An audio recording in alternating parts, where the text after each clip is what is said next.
I think the ghost probably wanted us out of there. I don't stay in old cabins anymore. I think it was Grandma trying to get us out of her house. All the noises were angry noises, intended to scare us. She had lived there her whole life. She had died in that house, and that she didn't want strangers staying there.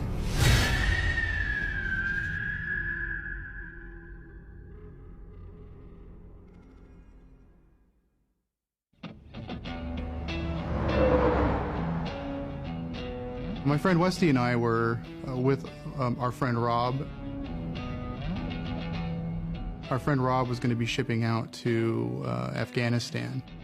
He was getting married before he was leaving. He was marrying a girl from Forks, Washington, and they were going to have the wedding in Forks. So we met in Port Angeles, which is where we grew up, and we all piled into my car on the morning of the wedding to drive out to Forks. Did you see the cowboy hats she's making us wear? Yeah, I kind of like them. Oh my God, you're a sadist. Yeah, I'd wear those cowboy hats all the time. It's about a 50-mile drive along kind of a long, winding, Highway 101, two-lane highway. As we were driving out there, my left tire blew, which meant that we had to change the tire on the road. So I had a spare on, so we could only drive about 20 miles an hour. And we figured it was too dangerous to drive back. So I was gonna have to wait until the morning so I could get a replacement tire for the car. It's cold. We weren't ready for that at all. We thought we were gonna drive out, go to the wedding, go home. We didn't have sleeping bags, no change of clothes. Really didn't think things through at all. We weren't going to be able to sleep in the car.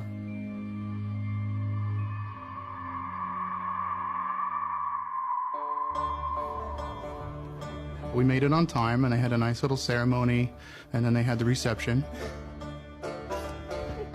We'd asked if we could stay the night at the bride's family's house, and they had said that we couldn't. And we didn't have enough money to rent a hotel room for the night, so we didn't have anywhere to stay. There ain't no spare beds anywhere. Not even a couch? The bride offered to take us to her grandma's cabin, which was out towards La Push. And that grandma had died about 6 months beforehand. So it was sitting there empty with nobody there. Rob's wife said her uncle had been using that house as a hunting lodge. And she warns us that the uncle doesn't know the wedding's happening, doesn't know we're staying there, and he didn't take his mom's death very well. If he shows up, he might be really mad that we're there. My friend Westy and I got in a car with Rob and his wife, and they drove us out to the house in La Push. So we're out there with no vehicle. We don't think anything of that. And it's several miles from town. It was already dark by the time that we had arrived. The house was in the middle of nowhere. The place was completely surrounded by forest, and the forest was pitch black.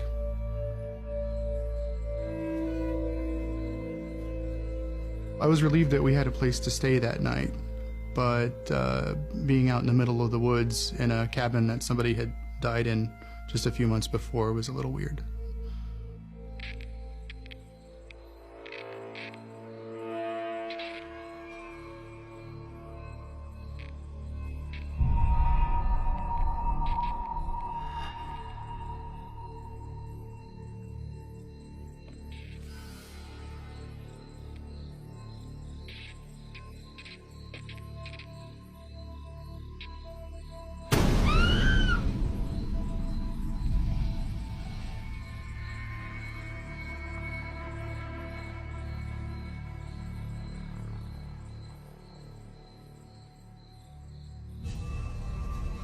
Things don't feel right. There's something wrong.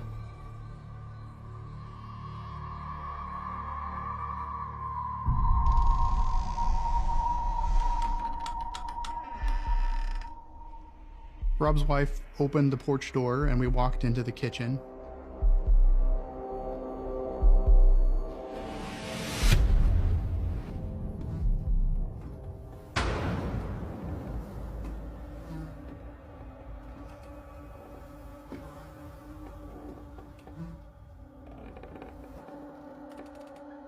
There was a card table and there was some metal chairs. There was a refrigerator. There was an old phone on the counter. She showed us the fridge and told us that we could help ourselves.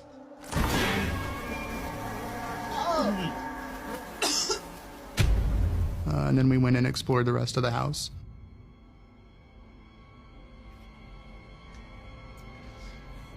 She took us into the bedroom.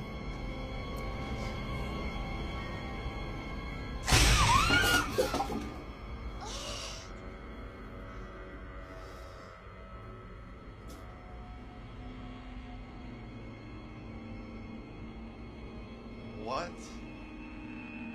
There was a nest made out of old women's clothing in the middle of the floor. And there's a man-sized hole in the nest. So she notices that we're looking at the nest of clothes, and she explains, well, my uncle hasn't really gotten over his mother's death.